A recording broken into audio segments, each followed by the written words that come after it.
Assalamualaikum warahmatullahi wabarakatuh.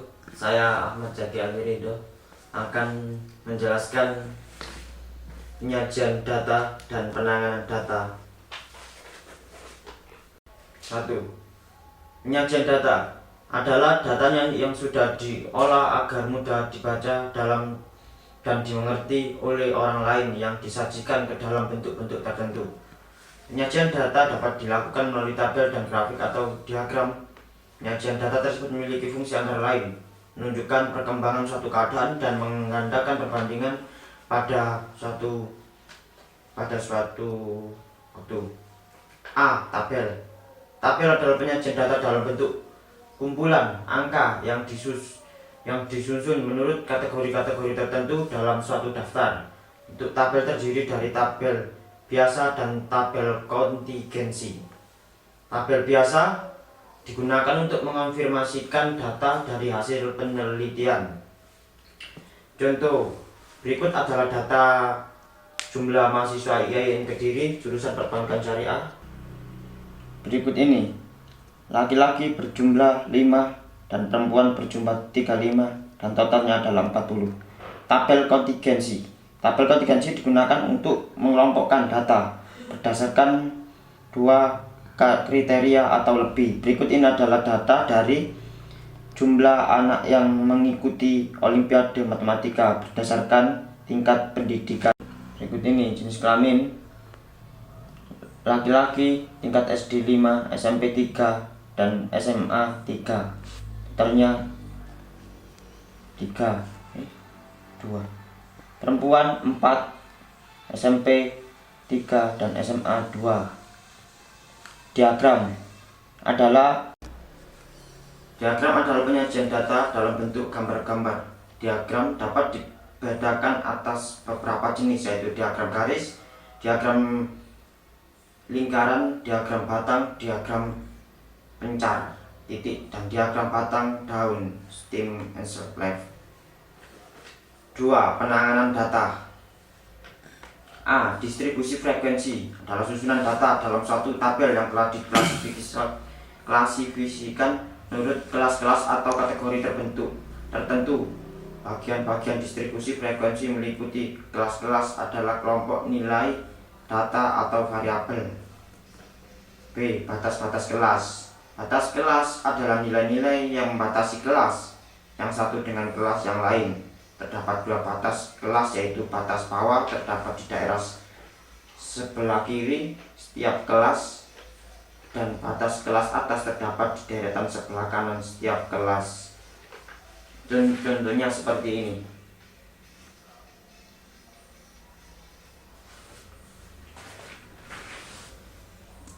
Tepi kelas disebut juga batas nyata kelas, yaitu batas kelas yang tidak memiliki lubang untuk angka tertentu. Terdapat 2 tepi kelas, yaitu tepi kelas bawah rumusnya sama dengan batas bawah kelas dikurangi 0,5. Tetapi tepi atas kelas sama dengan batas atas kelas ditambah 0,5. D. Titik tengah kelas adalah angka atau nilai data yang tepat terletak di tengah suatu kelas. Rumus titik tengah kelas sama dengan setengah batas atas ditambah batas bawah. Interval kelas sama dengan luas kelas. Panjang interval kelas adalah jarak antara tepi atau atas dan tepi bawah kelas. Interval kelas adalah selang yang memisahkan kelas yang satu dengan kelas yang lain. Frekuensi kelas adalah banyaknya data yang termasuk ke dalam kelas tertentu. Contohnya, contoh data modal perusahaan X 50, 51, 52, 53, dan seterusnya. Berikut ini adalah tabel distribusi frekuensi. Dari data distribusi frekuensi di atas dapat diketahui banyak kelas adalah 5. Yang disebut banyak kelas adalah 5 adalah kali 50, semisal 50 sampai 54 itu 5. Banyaknya kelas yang dimaksud banyaknya kelas adalah 50, 54, 50, 54, 55, 59 dan seterusnya. Jadi gini 50, 54, 55 dan seterusnya. Batas bawah kelas adalah 50. Batas bawah ya, ingat yang sebelah kiri, batas bawah 50, 55, 60, 65, 70 dan seterusnya. Batas atas kelas adalah atas, ini batas bawah, ini batas atas, 54, 59, 64, 69, 74 dan seterusnya. Batas nyata kelas adalah batas nyata kelas adalah ini ditambah batas bawah ditambah batas atas, hasilnya ini 0,55 dikurangi 50 dikurangi 0,5 dan 54 ditambah 0,5, hasilnya ini adalah 49,5, 54,5, 59,5, 64,5 dan seterusnya. Tepi atas kelas adalah 54,5, 59,5, 69,5 dan 74,5. Titik tengah adalah 52, 57, 62, 67 dan 72. Panjang interval kelas adalah masing-masing 5. Frekuensi kelas adalah 5, 8, 12, 10, 6. Tertera ini. Penyusunan distribusi frekuensi. Distribusi frekuensi dapat dibuat dengan mengikuti pedoman berikut. Ialah rumusnya 1A. Mengurutkan data dari yang terkecil hingga yang terbesar. B. Menentukan jangkauan range dari data. Rumusnya adalah range sama dengan data terbesar. Data terbesar dikurangi data terkecil. Jadi ini kurangi data yang terkecil. Baik, sekarang cara-cara penyusunan distribusi frekuensi. Distribusi frekuensi dapat dibuat dengan mengikuti pedoman berikut. A. Mengurutkan data dari yang terkecil ke yang terbesar. Data yang tadi ya, ingat teman-teman.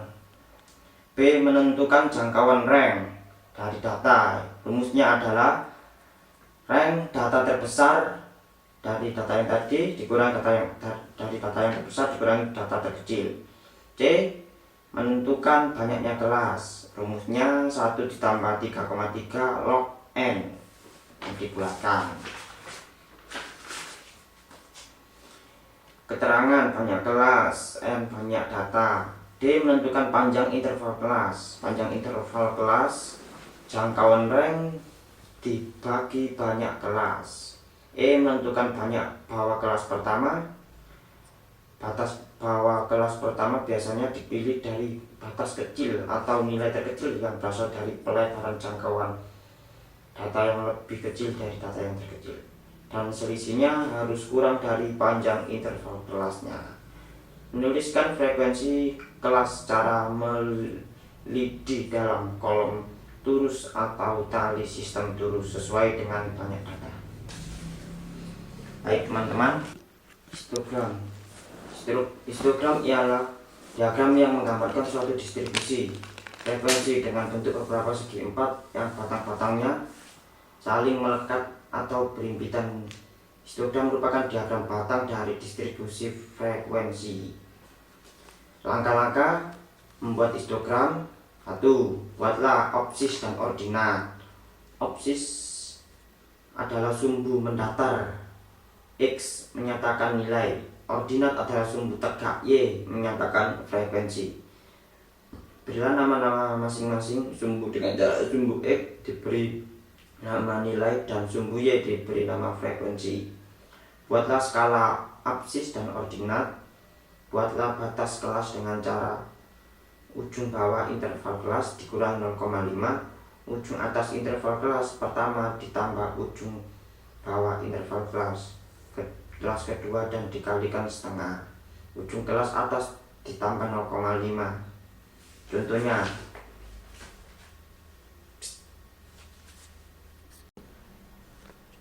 contoh tabel distribusi frekuensi modal perusahaan internal kelas modal jutaan yang sama dengan yang udah kalian ketahui, 50, 54, 55 sampai 59 dan seterusnya. Turusnya seperti ini, frekuensi 5, jaraknya 50 sampai 54, 5 frekuensi yang tadi.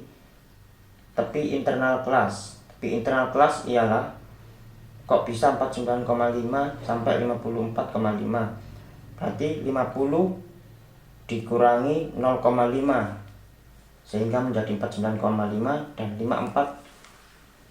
54 ditambah 0,5 hasilnya 54,5 seperti yang sudah tertera di rumus. Dan selanjutnya yang tadi kan disuruh buat sumbu mendatar E menyatakan nilai ordinat dan sumbu tegak Y menyatakan frekuensi. Ini contohnya. Sini frekuensi kita bikin patokan 15, 10 dan 5. 49 ini dari data yang tadi di tepi internal kelas taruh di sini 49,5 dan seterusnya. Contohnya kita berpindah ke poligon. Poligon adalah diagram yang sering digunakan untuk menggambarkan distribusi frekuensi. Jika histogram merupakan diagram batang dari distribusi frekuensi, maka poligon merupakan diagram garis dari distribusi frekuensi. Langkah-langkah membuat poligon. 1. Buatlah titik tengah kelas atau tentukan nilai yang terdapat di tengah interval kelas, yaitu dengan cara menjumlah nilai ujung bawah kelas kemudian dikalikan setengah. 2. Kemudian buatlah tabel distribusi. Contoh modal perusahaan, interval kelas, modal jutaan seperti yang tadi 54 sampai 55 dan seterusnya. Terus frekuensi. Sekarang titik tengah. Titik tengah ini kok bisa 52? Berarti itu rumusnya 50 tepi kelas atas ditambah kelas bawah, 50 ditambah 54 dibagi setengah, hasilnya 52 dan seterusnya. Dan ini frekuensinya. Ini kita tadi seperti kayak tadi, sumbu Y menunjukkan frekuensi dan titik E titik tengah. Membuat patokan 15, 10, 5 dan ini diisi dengan titik tengahnya ya. 52 dari sini 57, 62, 67, 12 sehingga menjadi bentuk seperti ini. Sekarang Okif adalah distribusi frekuensi kumulatif yang menggambarkan diagram dalam bentuk sumbu tegak dan mendatar atau eksponensial. Pada dasarnya, pembuatan Okif tidak jauh berbeda dengan pembuatan diagram poligon. Dia mempunyai perbedaan. Okif menggunakan batas kelas atau batas nyata, sedangkan poligon menggunakan titik tengah. Pada diagram Okif menggambarkan distribusi frekuensi kumulatif, kurang dari, dan distributif kumulatif atau lebih, serta distribusi frekuensi kumulatif secara meningkat dengan menggunakan batas kelas atau batas nyata. Sedangkan poligon cuma mencantumkan nilai frekuensi tiap-tiap variabel. Persamaannya antara Okif dan poligon terletak pada gambar diagram berwujud garis atau kurva yang saling berhubungan satu titik dengan titik yang lainnya. Langkah-langkah membuat Okif. 1. Menentukan frekuensi relatif di setiap kelas. 2. Menentukan frekuensi relatif kumulatif. 3. Menggambarkan Okif. Tabel distribusi relatif adalah tabel distribusi yang menilai frekuensinya tidak dinyatakan dalam bentuk angka mutlak atau nilai mutlak. Akan tetapi setiap kelasnya dinyatakan dalam bentuk angka, prosentase atau angka relatif. B. Tabel distribusi frekuensi kumulatif adalah distribusi frekuensi yang nilai frekuensinya kumulatifnya diperoleh dengan jalan menjumlah frekuensi demi frekuensi. Tabel distribusi frekuensi kumulatif ada dua macam, kumulatif kurang dari dan kumulatif lebih dari. Nih contoh distribusi frekuensi kumulatif kurang dari. Seperti yang kalian lihat 50 sampai 55 frekuensinya 5 dan kurang dari 55 frekuensi kumulatif 0 ditambah 5 sama dengan 5. Distribusi frekuensi kumulatif lebih dari atau sama dengan distribusi frekuensi biasa. Ini 50 tambah 54 frekuensinya 5, jutaannya 50 41 kurang 5, ini tetap ya, tetap 41. Dan selanjutnya distribusi frekuensi relatif kurang dari frekuensi kumulatif kurang dari 0, relatifnya 0 atau 41 kali 100, frekuensi relatifnya kumulatif 0,%. Kalau 5 atau per 41 kali 100%, 12%, dan seterusnya. Distribusi frekuensi relatif dari lebih dari frekuensi kumulatif lebih dari 41, itu dari tabel yang tadi, 41 per 41 kali 100 sama dengan 100%, dan selanjutnya. Tabel OGIF kurang dari atau kurva distribusi frekuensi kumulatif kurang dari bentuk seperti tabel seperti ini: 45, 40, 35, 30, 25, 20, 15, 10, dan 5. Dan modal jutaannya ini 50, 55, 60, 65, 70, dan 75. Untuk distribusi frekuensi kumulatif kurang dari, ini bisa dilihat distribusi frekuensi biasa 50 sampai 55, frekuensinya 5, kurang dari 55 adalah 0 ditambah 5 sama dengan 5, dan seterusnya ya. Distribusi frekuensi kumulatif lebih dari atau sama dengan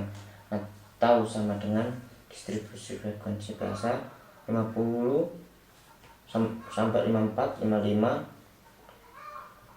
lebih dari 50 sama dengan 41, dan seterusnya ya. Distribusi frekuensi relatif kurang dari 0, relatifnya 0 per 41 kali 100%, frekuensinya relatif kumulatif seperti ini, dan seterusnya ya. Tabel OGIF lebih dari atau kurva distribusi frekuensi kumulatif lebih dari seperti ini tabelnya. Frekuensi kumulatif ini berasal dari tadi tabel atau contoh yang tadi sebelumnya, bisa diterapkan di sini: 45, 40, 35, 30, 25, 20, 15, 45, dan OGIF negatif 50, 55, 60, 65, 70, dan 75. Sekian dari presentasi atau penjelasan saya. Apabila kurang jelas atau ada kesalahan, mohon dimaafkan. Intinya kalian tetap semangat belajar. Assalamualaikum warahmatullahi wabarakatuh.